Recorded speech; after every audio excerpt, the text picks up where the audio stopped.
Treat everyone with dignity. You never know who you're serving.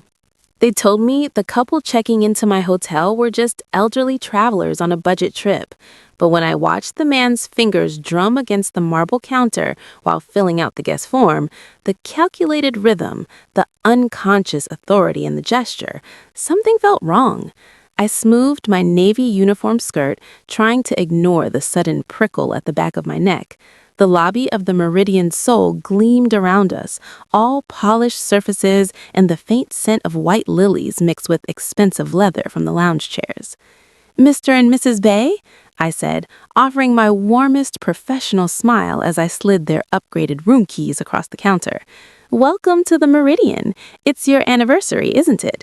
Let me personally show you to your suite." Welcome back, beautiful Afro K lovers. Before we step into this story, make sure you're subscribed, smash that like button, and tell me in the comments, have you ever had your kindness tested or questioned? I love seeing our community share their stories of standing up for themselves while staying true to who they are. Every like, every comment, every share helps us keep bringing these stories about dignity, deception, and the courage to demand respect. So grab your tea, settle into your favorite spot, and get ready for a story about what happens when genuine kindness meets calculated judgment. Let's begin. They arrived during the afternoon lull, when most guests were out exploring the city and the lobby held that particular stillness of expensive spaces waiting to be occupied.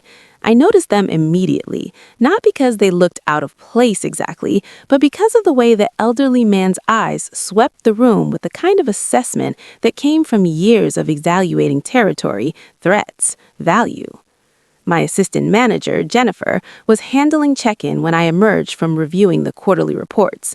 The couple stood at the counter with worn backpacks that had clearly traveled thousands of miles, their clothing clean but faded in the way that speaks of careful maintenance rather than fresh purchase. The woman wore a soft cardigan despite Seoul's September warmth, and the man kept one protective hand on her lower back. "Anniversary trip," I heard Jennifer say, her tone professionally pleasant, but with that slight edge that meant she was calculating whether they could actually afford the standard room they'd booked at the promotional rates. I stepped forward before I'd consciously decided to intervene. "Mr. and Mrs. Bay?" I extended my hand, noting the man's firm grip and the woman's gentler touch. "I'm Callista Moore, the general manager. I couldn't help but overhear. How many years are you celebrating?" 42, the woman said softly, her English accented but precise. Her smile reached her eyes, crinkling the corners with genuine warmth. 42 years deserves more than a standard room. I turned to Jennifer, already pulling up the reservation system on the desktop. "Let's move them to a junior suite, the one on the 14th floor with the city view." Jennifer's expression flickered, concern about profit margins probably, or question about policy exceptions. I met her gaze steadily until she nodded. "That's very generous," Mr. Bay said, and something in his tone made me look at him more carefully.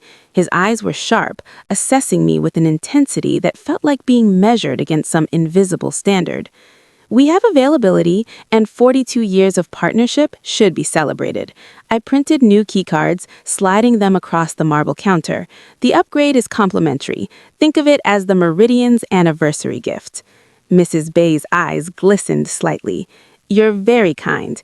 In Korea, we say such generosity brings good fortune. In Georgia, where I'm from, we say kindness costs nothing but means everything." I gestured toward the elevators. "Let me show you to your room personally. I want to make sure you have everything you need." As we crossed the lobby, Mr. Bay's hand shifted to his wife's elbow, protective, practiced, the gesture of a man who'd spent decades ensuring her safety.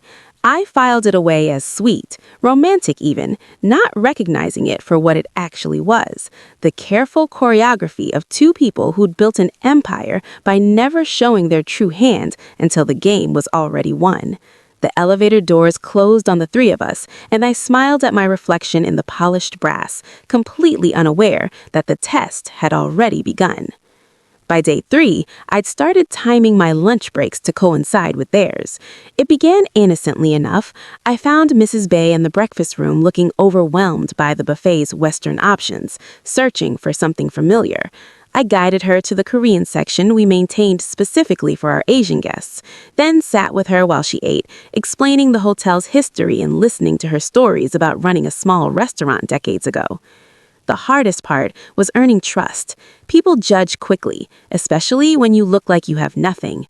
Something in her voice made my chest tight. My father used to say the same thing. He ran a construction company in Atlanta, small jobs, honest work, but contracts always went to bigger firms. He said it didn't matter how good his work was if people couldn't see past his skin color to trust him. Mrs. Bay reached across the table, squeezing my hand briefly. The gesture felt maternal, genuine. Your father sounds like a wise man. He was. I returned her smile, pushing away the familiar ache of loss. He taught me that how you treat people when they can't do anything for you says everything about who you are. By day 5, I was drawing them subway maps during my afternoon break, explaining which lines connected to the Palace District, which markets stayed open late. Mr. Bay studied my hastily sketched routes with the focus of a man used to memorizing crucial information.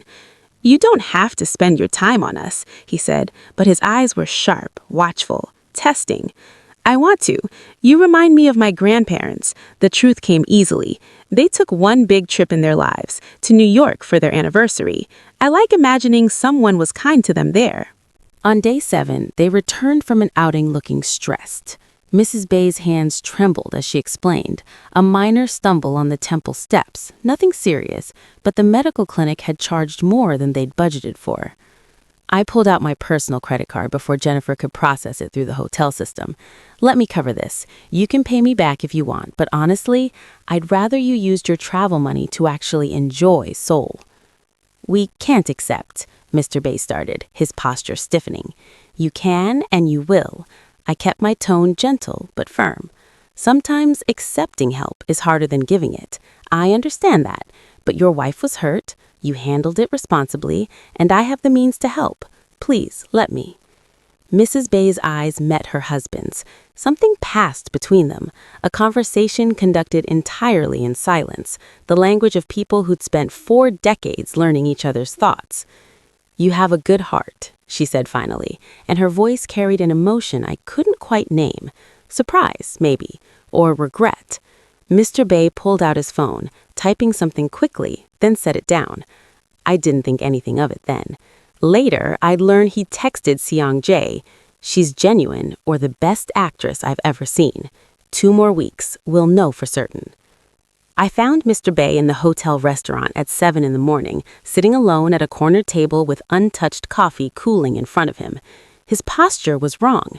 Shoulders curved inward, hands clasped too tightly, the kind of tension that comes from carrying weight no one else can see. "Mr. Bay?" I approached slowly, giving him space to dismiss me if he needed privacy. "Is everything all right with your room?" He looked up, and for just a moment I saw past the humble traveler facade to something raw underneath. "The room is perfect. Too perfect, maybe." He gestured to the empty chair. "Do you have a moment, Miss Moore, or are you too busy managing your empire?" I sat, noting the bitter edge to empire. Never too busy for a guest who looks like he's carrying the world on his shoulders. "I have a business decision to make. Many people depend on the choice I make. If I choose wrong, they lose their livelihoods. If I choose right, I betray someone who trusted me."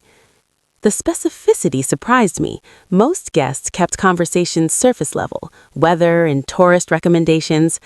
That's not a business decision, that's a moral one. "Yes," his eyes met mine, sharp and evaluating. "How do you choose when there's no good answer?"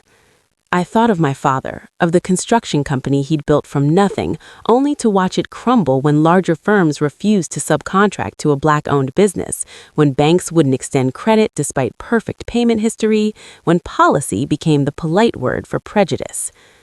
"My father faced something similar," I said quietly. "He had a choice: accept unfair terms from a developer who'd keep him in business but treat his workers like they were disposable, or refuse and risk bankruptcy. He refused. I traced the edge of my coffee cup. We lost everything, the business, our house, my college fund, but he could still look his workers in the eye. He could still look at me and say he'd done the right thing. Did that comfort him when everything was gone? No, but it defined him, and it defined what I learned about dignity, that it's not negotiable, even when the price is everything. I met his gaze directly. You already know what the right choice is, Mr. Bay. The question is whether you're willing to pay for it. Something shifted in his expression, surprise, maybe, or recognition. He pulled out his phone, typed something quickly, then set it down. You speak from experience. This makes you good at your job, reading people, understanding what they need.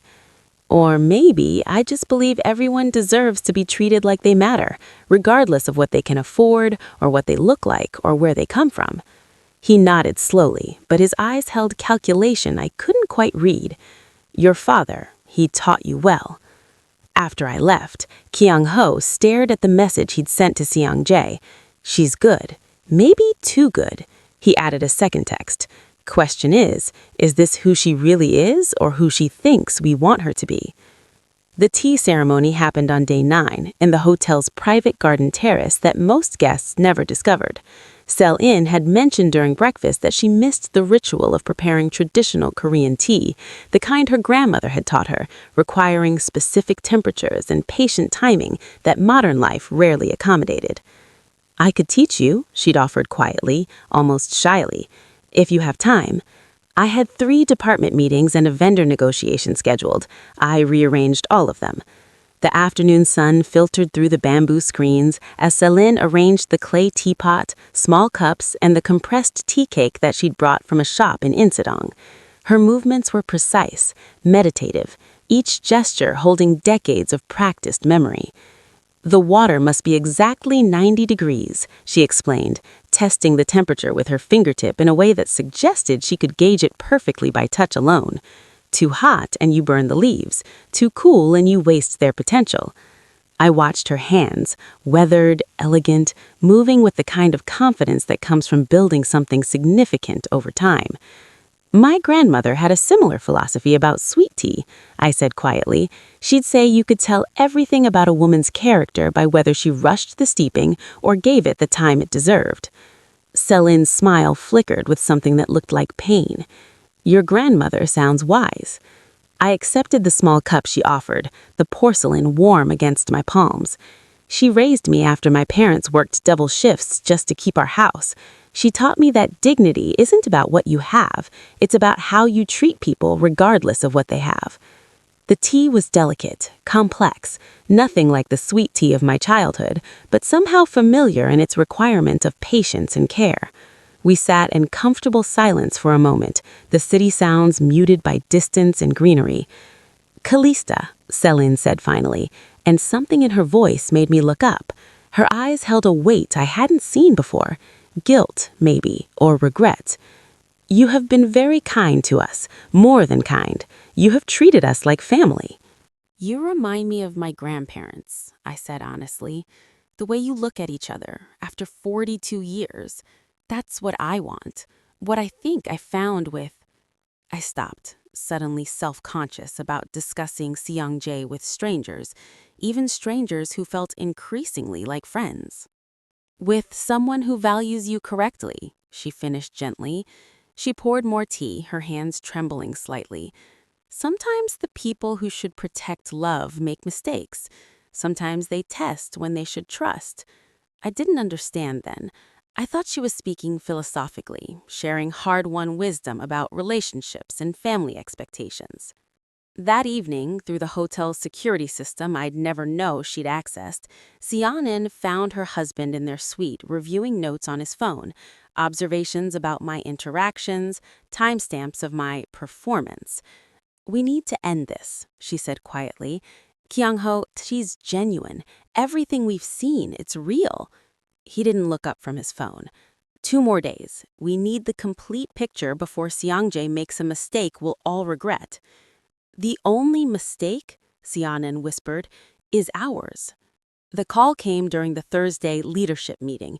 Mrs. Bay had fallen in the hotel spa. Nothing serious, but the on-site medic recommended an X-ray to rule out a wrist fracture. By the time I reached the medical clinic 3 blocks away, she was already checked out with a wrapped wrist and apologetic smile. I'm so clumsy, she said, waving away my concern with her good hand. The floors were wet, my fault entirely. Mr. Bay stood beside her, his expression tight. The bill, he said quietly, showing me the invoice. Our travel insurance has a high deductible. We didn't budget for 340,000 won, about $280 USD. Not catastrophic, but enough to put a dent in a carefully planned anniversary budget. I watched him calculate whether they could afford it without cutting their trip short, saw the moment he decided they'd have to skip the traditional tea ceremony experience his wife had mentioned wanting to attend. The Meridian will cover it, I said, already pulling out my personal Amex before either could protest. You were injured on our property. It's our responsibility. Ms. Moore, the spa made me sign a waiver, and I'm choosing to take care of it anyway. I handed the card to the clinic receptionist. Please charge it to this. I didn't think about Jennifer watching from the clinic waiting room until we were back in the hotel lobby. She caught my elbow as the bays headed toward the elevator. Callista, a word? We stepped into my office, and I could already hear the lecture building in the set of her shoulders. That wasn't a hotel expense. That came out of your personal account. I'm aware. They're regular guests, standard rate booking. You've upgraded their room, comped their minibar, and now you're paying their medical bills? Jennifer crossed her arms. Where's the line? When does customer service become you personally subsidizing their vacation? They remind me of my grandparents. The words came out sharper than I intended. My grandmother would pack sandwiches for road trips because she couldn't afford restaurant meals. My grandfather wore the same Sunday suit for 15 years because new clothes meant less money for my college fund. Sometimes kindness isn't about the bottom line, Jennifer. Sometimes it's about recognizing people who've spent their whole lives being careful, being modest, being enough, and deciding they deserve to feel valued anyway. That's beautiful sentiment that's going to cost you about 6 months of these personal interventions before your savings account notices. Then I'll notice in 6 months. What neither of us saw, Kyung-ho standing just outside my office door, hand raised to knock, frozen in place as my words carried through the gap. He lowered his hand slowly, pulled out his phone, and deleted the message he'd been composing to Seongjae, the one that questioned whether Callista's kindness was performance. He typed a new one instead. We need to end this. Today. Then, after a long pause, I think we're the ones failing the test. Seongjae arrived at 3:15 on a Thursday, carrying white orchids because he knew I kept them in my office and the hotel florist had run out the day before.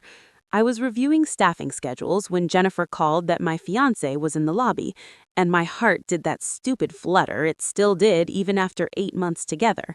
I took the staff elevator down, smoothing my skirt, checking my reflection in the polished doors. Professional, but warm. Manager, but also woman in love. The balance I'd been practicing since the first time Seongjae had picked me up from work and my entire staff had watched with barely concealed curiosity. The lobby was moderately busy, afternoon check-ins, guests returning for lunch, the usual elegant circulation of bodies through expensive space. I spotted Seongjae immediately, his dark suit and commanding presence drawing eyes even in a room designed to house powerful people. Then, I saw Mr. and Mrs. Bay. They were sitting in the lounge area near the windows, the spot where Mrs. Bay liked to read in the afternoons while her husband did newspaper crosswords in Korean. They'd looked up when Seongjae entered, and the expression on Mr. Bay's face was something I couldn't quite read. Concern, maybe, or calculation. Seongjae had frozen mid-step, his body language shifting into something harder, more controlled. Joy bubbled up before caution could stop it. The sweet elderly couple I'd grown to genuinely care for, and the man I love, all in the same space. I could introduce them, they could meet properly, and maybe Mr. and Mrs. Bay could share stories about their 42-year marriage that would give me and Seongjae a roadmap for our own future. I crossed the lobby with a smile that felt like sunlight. Mr. and Mrs. Bay. I gestured toward Seongjae, who hadn't moved, his expression carved from stone. I want you to meet someone. This is my fiancé. The words died. Mrs. Bay had stood, her hand pressed to her mouth. Mr. Bay's face held something that looked like resignation, and Seongjae was staring at them with an expression I'd never seen before. Fury, wrapped around something that looked devastatingly like guilt. "Callista," he said quietly. "Just my name, nothing else." The lobby sounds faded into white noise. My brain processed information in fragments. Mr. Bay's assessing eyes that I'd attributed to general caution. Mrs. Bay's questions about my values, my family, my views on marriage and partnership. The way they'd watched me interact with staff, with other guests, with every single person who crossed my path for 14 days. 14 days of being studied like a specimen under glass. "You're his parents." My voice sounded strange, distant, like it belonged to someone else. "You're Bae Kyung-ho and Ryu Sol-in." Mrs. Bay stepped forward, her expression crumpling into something that looks like remorse. "Callista, dear, you have to understand." "Don't." The word came out sharp enough to cut. I looked at Seongjae, watching recognition and comprehension war across his features. You knew they were here." He didn't deny it. That's how I knew for certain. The orchids in his hands suddenly looked obscene, romantic gesture layered over calculated betrayal.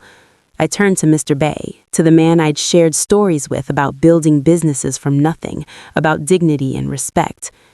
"Get out of my hotel," I said. My hands were shaking. My voice was not. "All of you, get out." I used the conference room on the executive floor, the one with soundproofing for sensitive negotiations and windows that overlooked the city Seongjae had promised would become home. My hands were steady as I locked the door. My voice was ice. "Sit down, all of you." Seongjae moved toward me, his expression wrecked. "Callista." "Not you, especially not you."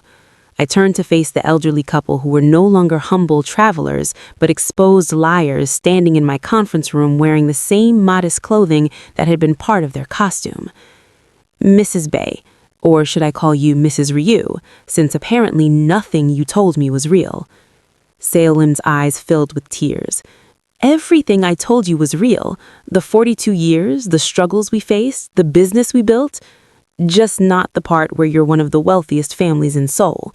Not the part where you own half the buildings I can see from this window. Not the part where you're his parents." I didn't look at Seongjae. Couldn't. "Did you get good footage? Was the camera in your backpack, or did you hide it in the room I personally upgraded for your fake anniversary?" Kyung-ho spoke quietly. "There were no cameras. Just your memories, your judgments, your little scorecards of whether the Black American girl treated you well enough to marry your son." The words tasted like acid. Should I be relieved? Should I thank you for not recording evidence of my humanity like it was a science experiment? "You passed," Salin said desperately. "Don't you see? You showed your true character. You were kind without knowing who we were, without expecting anything in return." "Stop talking." I gripped the edge of the conference table. "You don't get to frame this like I passed your test. You don't get to test whether I'm a good person by lying about who you are. You tested whether I'd be decent to people I thought were poor, whether I'd show basic human kindness to elderly travelers who seemed out of their depths. Congratulations, you discovered I'm not a monster. What exactly did you think you'd find? Me spitting on old people? Demanding payment for bottled water?" "We needed to know," Kyung-ho started. "We needed to know what?" My voice cracked. "Whether I'm after money? Whether I can handle your world? Whether I deserve him?" I finally looked at Seongjae, and the pain in his face almost made me falter. Almost. "Did you know the whole time?" "Not the whole time. They told me 3 days ago." 3 days. 3 days you watched me buy your mother tea and pay your father's medical bills and pour my heart out about my family's struggles, and you said nothing. I was trying to find the right way. There is no right way to tell someone that their kindness was evidence in a trial they didn't consent to. I pulled off my engagement ring, set it on the polished conference table between us. I can't marry into a family that treats my humanity like something that needs verification. I can't marry a man who'll let his parents test me like I'm a hypothesis instead of a person. Callista, please, get out of my hotel." The penthouse suite that had housed his parents for 2 weeks felt like a crime scene. Seong-jae stood in the center of the living room while Kyung-ho poured whiskey with steady hands, and Seo-lin sat on the couch, her face pale and drawn. "Say something," his father commanded, the voice that built an empire from blood and strategy. "You had no right." Seong-jae's voice was quiet, controlled, in the way that meant violence was closer to the surface than calm. "You had no right to test her, to lie to her, to turn 2 weeks of genuine human connection into evidence for some case you'd already decided before you even met her." "We were protecting you," Kyung-ho said flatly. "We've built everything we have by being careful, by verifying trust before granting it. You think I survived 40 years in our world by taking people at face value? She's not our world. She's a hotel manager from Georgia who treats people with basic human decency because that's who she is, not because she's performing for some invisible audience." Seo-lin spoke quietly. "Seong-jae, we saw her character. She passed every—" "She wasn't taking a test." The words exploded out of him, sharp enough that both parents flinched. "She was being kind to 2 elderly people she thought needed help. She wasn't auditioning for your approval. She was just being herself." Kyung-ho's jaw tightened. "And what happens when being herself means she can't handle the reality of this family, when she discovers what we actually do, who we actually are, when someone uses her to get to you. Then we handle it together, as partners, not as prosecutor and defendant.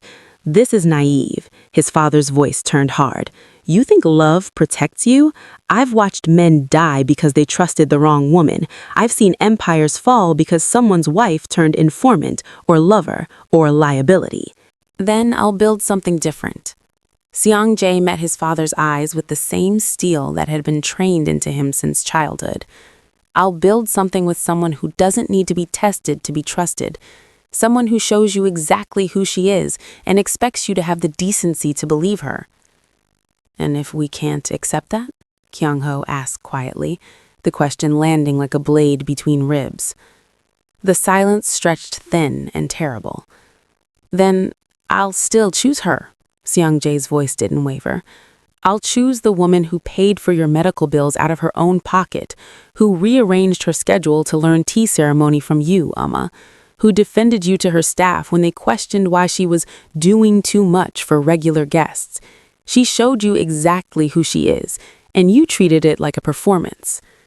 He moved toward the door, each step feeling like crossing a border from which there was no return. "I love you both. I honor everything you've built and sacrificed. But if respecting you means disrespecting her, then I'll learn to live with your disappointment." Seo-lin stood, her voice breaking.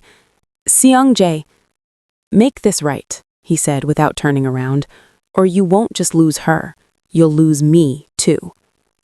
The door closed behind him with a sound like finality. In the silence, Kyung-ho's hand trembled as he set down his whiskey glass.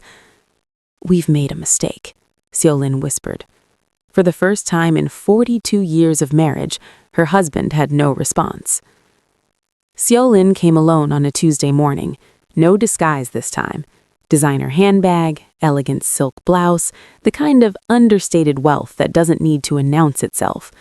She waited in the lobby until I finished a conference call, then approached my office with the hesitant steps of someone who knew they might be turned away. "I don't have an appointment," she said when I appeared in the doorway, "and I don't deserve one, but I'm asking anyway." I should have said no, should have had security escort her out. Instead, I stepped aside and let her in. She didn't sit until I did, didn't speak until the silence became its own kind of pressure. "I came to apologize, not to explain. I know the difference now." Her hands folded in her lap, and I recognized the gesture from our breakfast conversations before I knew who she really was. I failed a test I didn't know I was taking, the test of whether I could recognize goodness when it didn't look like what I expected. "You thought I'd be different, because I'm black, because I'm American, because I wasn't raised in your world." Yes. No deflection, no softening. I told myself I was protecting my son, but I was protecting my assumptions, my fear that he'd chosen someone who couldn't understand our culture, our history, our complications. She met my eyes. You understand more than I gave you credit for, more than I was willing to see. Understanding doesn't mean accepting disrespect. No, it doesn't. She pulled an envelope from her bag, set it on my desk. The medical bill, what you paid. I'm not trying to erase what we did, but I won't let you carry a cost that was ours to bear. I didn't touch the envelope. Keep your money, Mrs. Ryu. Use it to learn that kindness isn't a performance you evaluate. It's a choice people make because of who they are, not who they're trying to prove they are. She nodded slowly, stood to leave. At the door, she paused. Seong-jae loves you. Whatever happens between us, that's real. I tested it too, watching him watch you with my husband and me. He was miserable lying to you. That's not nothing. It's not enough either. Not yet. I know. 6 months later, I stood in a small ceremony that honored both our families. My parents' Southern traditions woven with Korean customs that Seo-lin taught me herself, patiently, without judgment. Not the grand wedding Kyung-ho probably envisioned for his heir, but something real. Seong-jae and I had rebuilt our foundation slowly. There'd be sessions where we learned to communicate across cultural assumptions, boundaries I set and he respected, conversations with his parents that were sometimes uncomfortable but always honest. Seo-lin helped me review hotel expansion proposals now, genuine partnership instead of performance. Kyung-ho taught me about his business empire, not to test me, but because I asked, and he finally trusted my interest was real. The ring Seong-jae slipped on my finger was the same one I'd left on that conference table. We'd both earned it back. No more tests, no more disguises, just the hard, honest work of building something that deserved to last. Thanks for watching. You don't have to stop here. Check out the video at the upper right of the screen.